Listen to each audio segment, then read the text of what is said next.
Greetings from Dr. Kate. We're celebrating. We're almost at the end of the lectures for the course. Today, we're going to be talking about internet. So, give you a little bit of a history of the internet, which was not created by Al Gore, like he claimed, I think, in the 80s. It actually goes back to the 60s, believe it or not. It was built off of a government contract by a group called the RAND Corporation.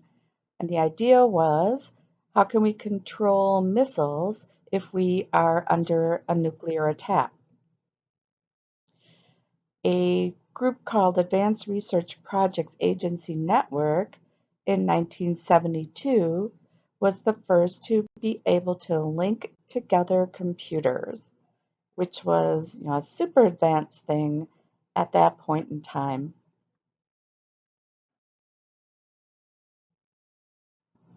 Here is what they did back in the 70s, just to give you a diagram of this. Now, these computers were in the same location, more or less, so we aren't looking at what the capabilities are today, but to be able to actually have computers talking with each other was a super big deal. Internet Protocol, you probably heard of the IP, was created just around this time as well. So as that diagram showed, the use of an Internet Protocol, IP, is what makes it possible to get the computers linked together. NSF is the National Science Foundation. About 10 years later, in 1984, they were able to link supercomputers together. And this is, I think, why Al Gore somehow thought he was the one who invented the internet. Back in this time, I was working at a place called Northwestern Mutual, and we had, obviously it's an insurance company, a huge insurance company, and we had one whole floor of the corporation housing the supercomputers with all the records for insureds and such.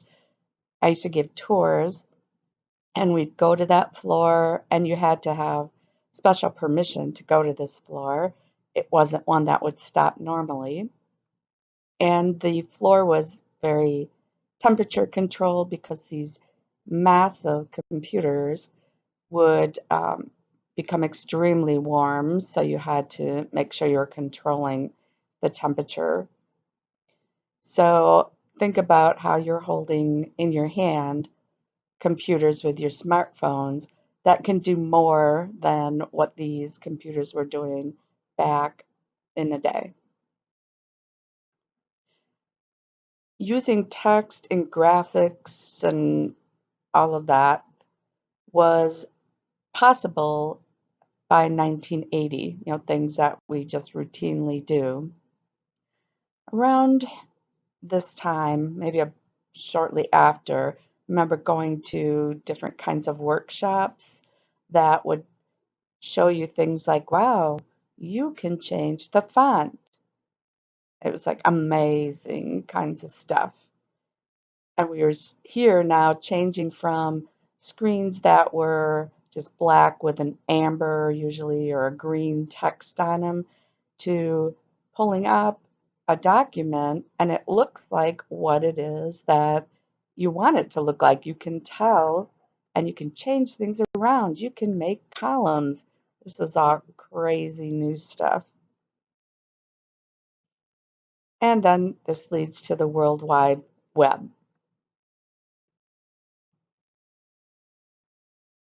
Browsers, meaning how can you look for things on the internet, were not created until about 1993.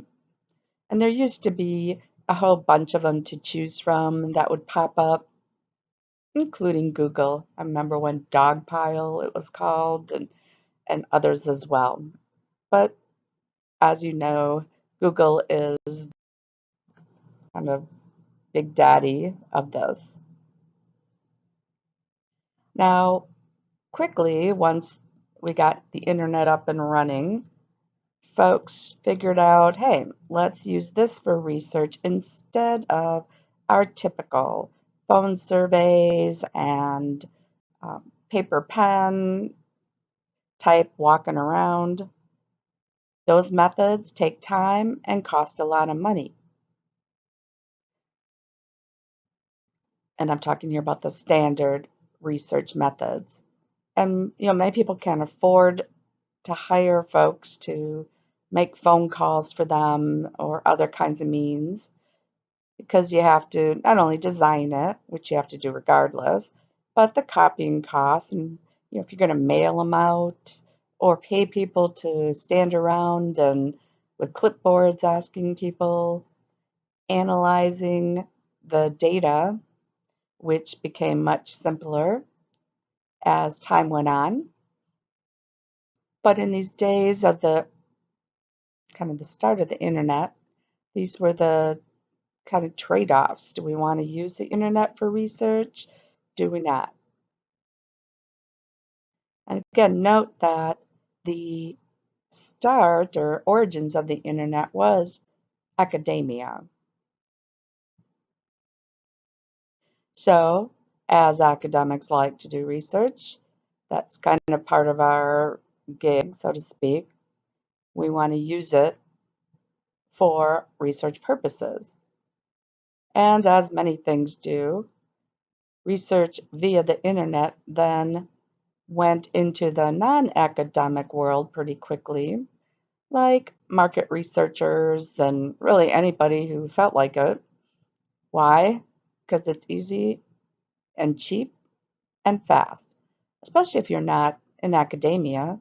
You can just launch a survey in moments, right? If you create it via SurveyMonkey or some other site that you access for free or very inexpensively, you can create a survey, get it out there. Remember the phrase garbage in, garbage out? That's what we have a lot of. So just because it's cheap and or free doesn't mean you have anything that's worth anything as far as what your data is. And that's what we see tons of in these days. Collecting data via the internet has lots of problems to it. If you can just throw together questions taken out of the air, so to speak, you're going to have problems with internal validity. Remember those 3 questions of internal validity? Chances are, if you're not using the scientific method, that you will lack internal validity. Now, external validity, you might think, is a reasonable strength. However, what we have is a problem of who is actually seeing this survey.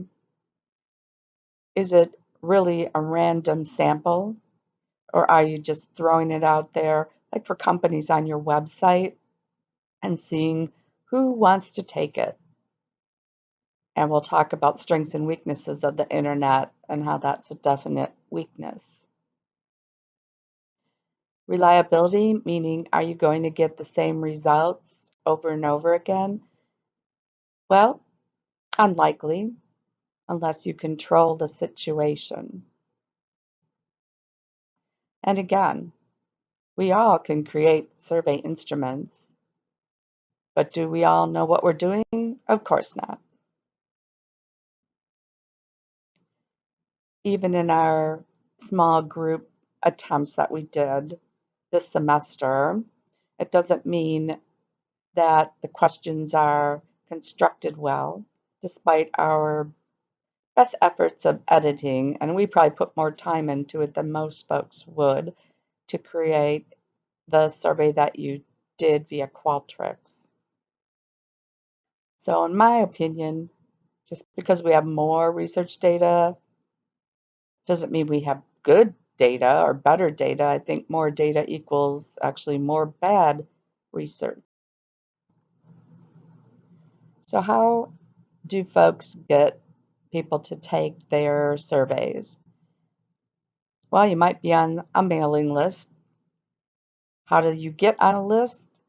Well, let's say you are searching around on some site and others know this and they sell your information to another group, which then means they're going to contact you as well and say, hey, take our survey. And then, you do or you don't. But again, this kind of activity leads to messy data. You might volunteer to take part in a survey, and some actually will pay you for your time. So I guess then you're not a volunteer. Or they might say you'll be put into a drawing and maybe you'll win some kind of like Amazon gift card or something like that. I never have won one of those, and I've done tons of surveys. But someday, you might have noticed when you're visiting a site, you'll get a pop-up saying, here, answer a few questions. I almost never do that because they annoy me. Now, there might be a randomization to this. Rather than every person who is visiting a particular site is asked to complete a survey, it might be something like, as I say here, every 10th person that clicks on the site sees the pop-up or something similar to that. What is also a strategy, rather than the versions we're talking about here, pop-up, is that perhaps you visit a site and then afterwards you get an invitation to go to the study, and that you have to actually click on that link in order to see the survey. If you do that, you're far more likely to actually follow through with that, which is a good thing. How else can we collect data? Well, through virtual private networks, VPN. Let's say you are invited to go into an online focus group and discuss whatever the issue is, and that can certainly easily be done these days with instant messaging. It can be on a company's website that will, once you click on it, take you to a Survey Monkey or whatever they might be using to collect the data. Internet chat rooms are not a great place for data collection because we're not really sure you are who you say you are, and that kind of applies to internet chat rooms in general.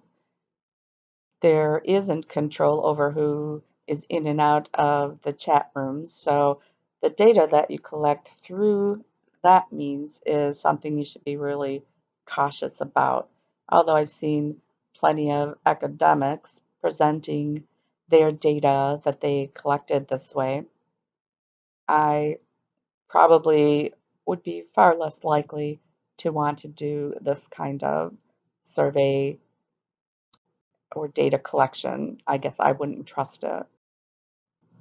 So what are good things about internet research? Well, they're easy to do. You don't need any training. If you're not in a research environment like an institution such as our own, you can create it and throw it out there to the World Wide Web in a day. Now, changes can be made very easily, although once you collect data, you should keep your hands off of it because you're going to screw up what you've already collected.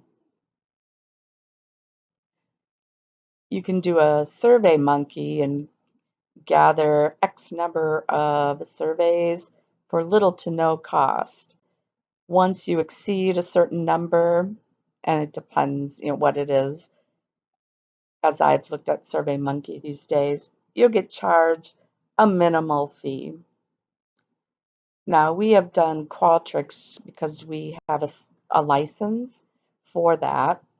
So we can collect as much data as we want to via Qualtrics as far as number of surveys and not have to pay. But some folks in the past have made the mistake of going online rather than going through our website, our university site, just sort of Googling Qualtrics and signing up for a free account that way. And then comes time to actually get your data, and then you find out you can't without paying for it. So some of the group projects done over the years have made that mistake, and I try to nip that in the bud as much as possible. Unlike taking a paper pencil survey, the people taking the survey can go as quickly or as slowly as they want. And it's kind of interesting when you look at, even with the Qualtrics ones, I haven't showed you that type of information, but it will say what time did they start, what time did they finish it, and it can be quite wide variation. Obviously, people who don't finish it bomb out fairly quickly, as I'll talk about. I guess what's good about internet research is that we can't really control what's going on in the internet, and so we can't really control what's going on with internet research. So you don't really have to answer to anybody unless you work for a research or academic institution where there's oversight involved. Will that change? I don't know.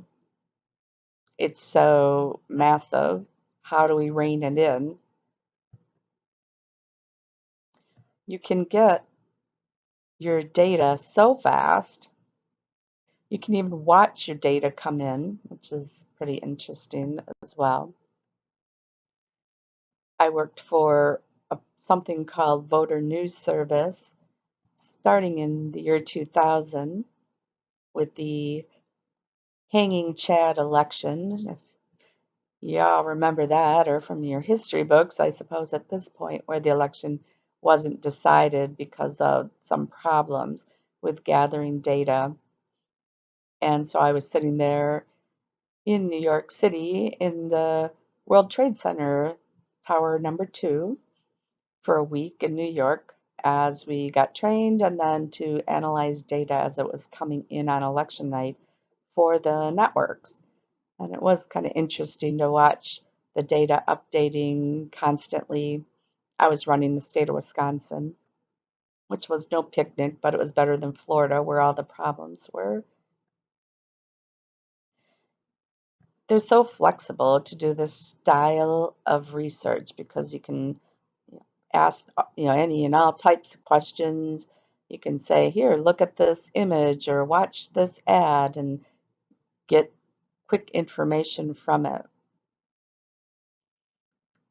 Skip patterns are, if you answer a question in one way, now jump to another part, and that can just get built into your survey rather than a paper pencil type where if you put no, go to question 37. It just requires more work on the part of those taking the survey that is much more easily built into this style of internet research. So there'll be often what they would call screening questions at the beginning. Maybe these could be demographics, like are you, male or female? Click on an age range, and then it might then say, well, thanks, you don't qualify, but we appreciate your time or something like that, so that you just get the people that you want right off the bat, maybe a particular gender, age, race, ethnicity, education level, whatever it is. That's the way you can build and skip patterns into these types of surveys. And you certainly have the potential to be able to reach a various types of demographics, if you can buy listservs or other types of ways to reach people. Paper pencil surveys, try not to make them ridiculously long so that people will actually complete them. And we've talked about survey development multiple times throughout the semester. But the way you can construct these, like I was showing you creating that matrix style, you can actually ask a lot of questions and it doesn't look like a lot of effort is involved to ask those items. But you also don't want to make them too long because there is the likelihood people will bail out. Unlike having to go around collecting data either in person or some other style like that, people can live throughout the world and have access to your research study. So it's relatively easy to get a large sample size. But again, large doesn't mean good. It might be possible to get a somewhat representative sample of a population you're interested in.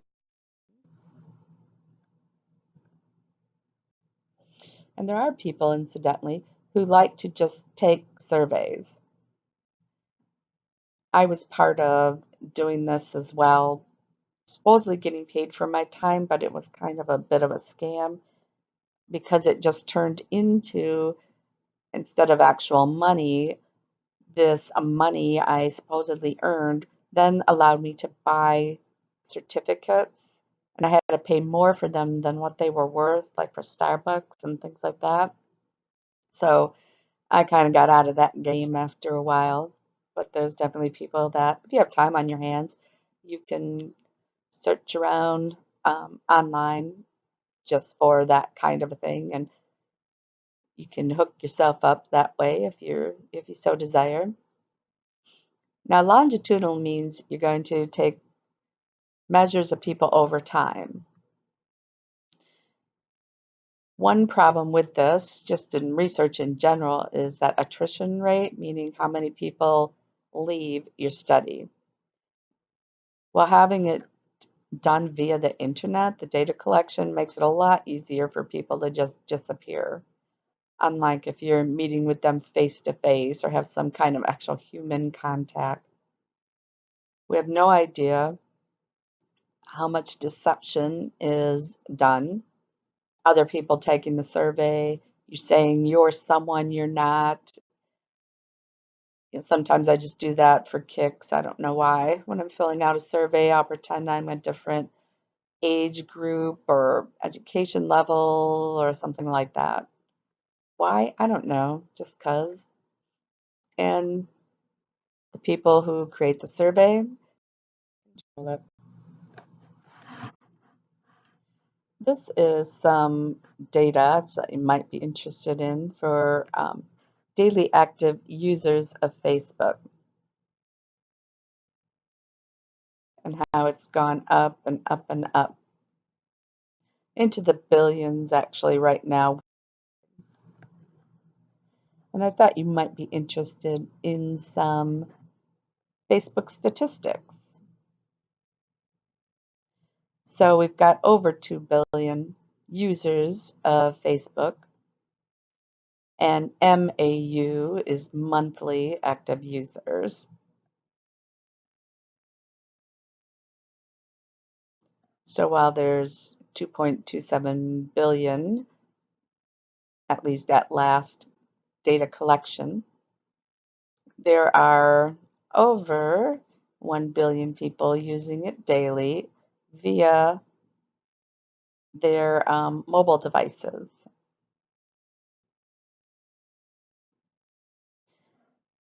We've got 1.37 billion logging in daily, so DAU, daily active users, and the numbers continue to increase despite what many of you might think that Facebook is out. I don't really believe that's the case. maybe less use in your demographic, but definitely not out in general. So again, over a billion only access Facebook with the mobile device, and that's significant for Facebook. Like what's the look of it? How do they navigate through it? Because let's face it, Facebook's there to make money. So how can they make more money?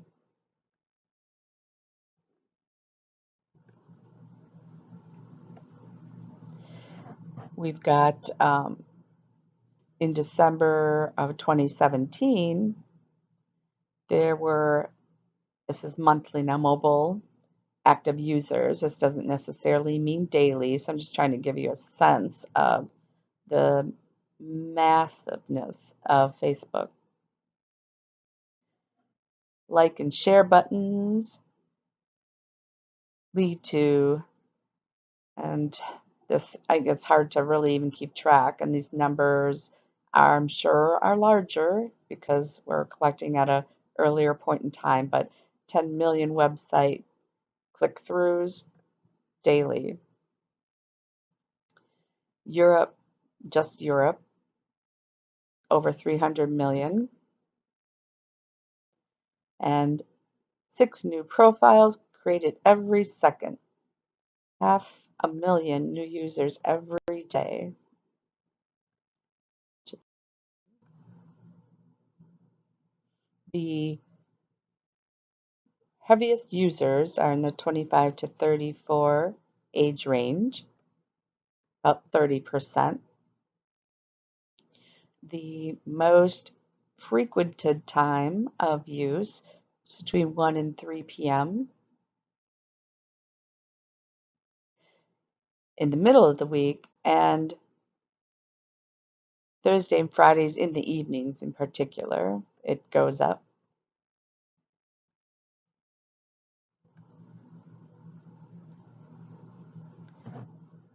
"250 billion photos have been uploaded to Facebook."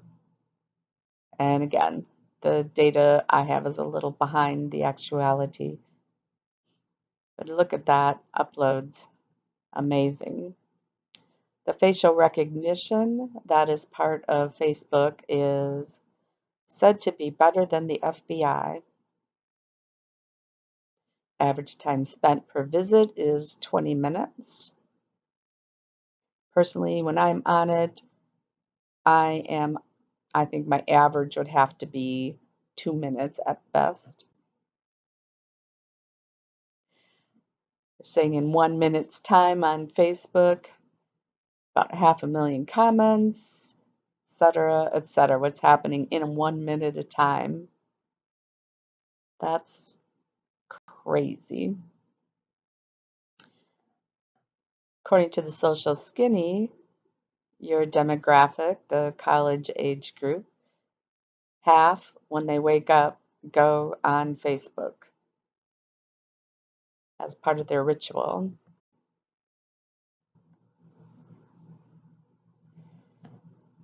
Significant amount of marketers point to Facebook for their success. There's about 83 million fake profiles. Well, how is that defined, I wonder? That they really don't exist?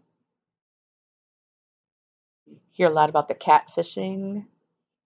I watch that on Dr. Phil. These women of a certain age, they are widowed or alone for whatever reason, and people reach out to them to as friend requests. I've been starting to get a number of those from men who I've never heard of, and then their profile doesn't have anything in it really. So I haven't been suckered into that, but I don't have any money to give them anyway. In the United States, we're kind of flipping back and forth between international data and US data. Over 2/3 use Facebook, half several times a day. So of the whole world, over a quarter of those online use Facebook. That's just like incredible, amazing. So what's the average number of friends? 338. Midpoint, that's what the median is, as I'm sure you recall, is 200. So even if you don't have Facebook yourself, about half of those people live with someone who does, like my circumstance. My husband does not have it. Kind of banned him from that, in fact, just because I didn't want him to get in trouble not knowing how to use it properly. But I update him. Like sometimes I'll show him pictures, but I don't really do that much. I will more likely just kind of report on things with the fam, saying, so and so's doing whatever because they posted about it.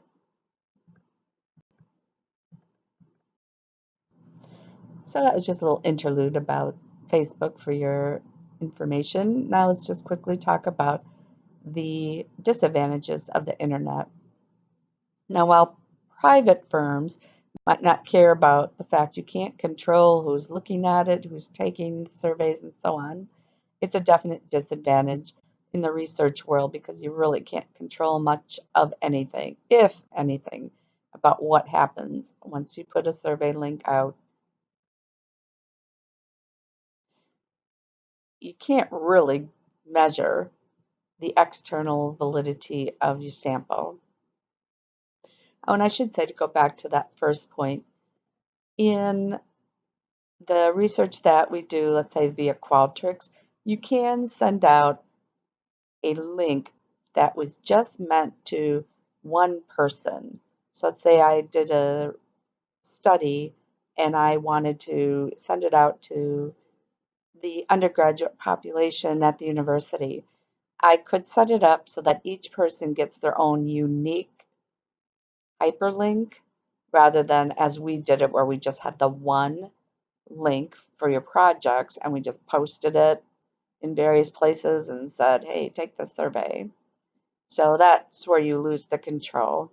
Now, it doesn't mean just because you sent a individualized link to that person that they themselves took the survey. They could pass it along to someone else. But the idea is it'll only allow you to take the survey once, because once you click on it, it's over.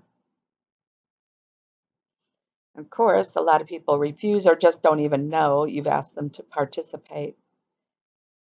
We find that with the student population, you are less likely to really pay attention to emails. So if the request came via email, that you just delete it and never even look at it. Or you do look at it and go, nah, I don't want to. And there's not a thing we can do about it.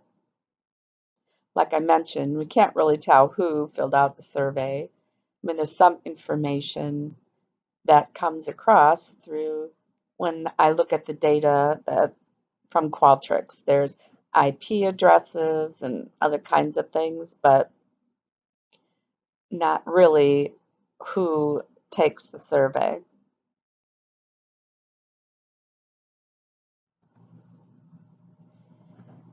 Questions and question style type, those are things that if you're trained in it, you can kind of circumvent this disadvantage. But if you don't really know what you're doing, you can just come up with lots of bad questions. The shorter the better. While you can really build in through that matrix style, gathering a lot of information fast, if they have to keep clicking through to get to a next page and a next page, people do tend to lose interest. A lot of folks are going to take it via a mobile device, which shows you, less information on your screen. People are suspicious. So once I take this, does this mean now you're going to sell my information or at least my connection, like your email address to others, which is a lot of reason why people don't want to take these surveys. And because really anyone can create a survey, this leads to junk science, meaning it looks better than it is. And because anyone can create it, especially those that have no training, we get so much garbage.